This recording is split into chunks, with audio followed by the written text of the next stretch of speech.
Ndakatarisa kudenga mtsotsi pamatama ose. Vazukuruka this time ndazonatsogurwa kunorira chaiko. This time tafukidzirwa negore dema chairo vazukuru. Zvakaoma. Zimbabwe mugore rina 2020 tikagona kuti tiri dzime zviri nani vazukuru.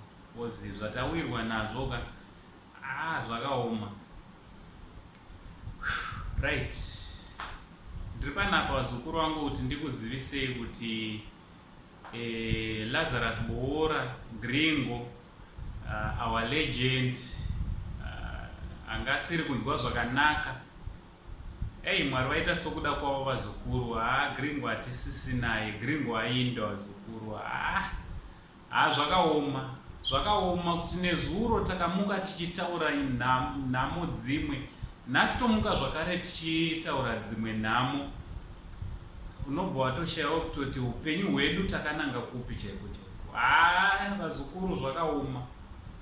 Ndokunga takambotaura nezuro vanhu vachikanda maposti ekumushurikidzira ameno pamwe vafara vachiona nguva vachishuvira kuti Gringo afe. Ameno pamwe vafara.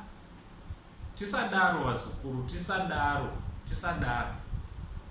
Ndochandango ndikuupdate vazukuru ndikuzivisei kuti tavirwa nedzimwe nhamo pakati pedu kuti Gringo, Lazarus Boora uyo anga asiri kunzwawo zvakanaka kwenguva yakareba azorora vazukuru.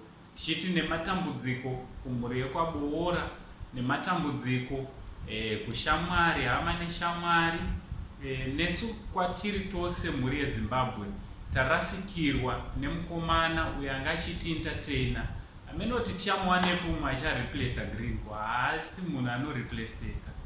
Ndonyaya yandango ndiuye nayo vazukuru. From Uncle Saint neSaint TV crew tichiti nematambudziko.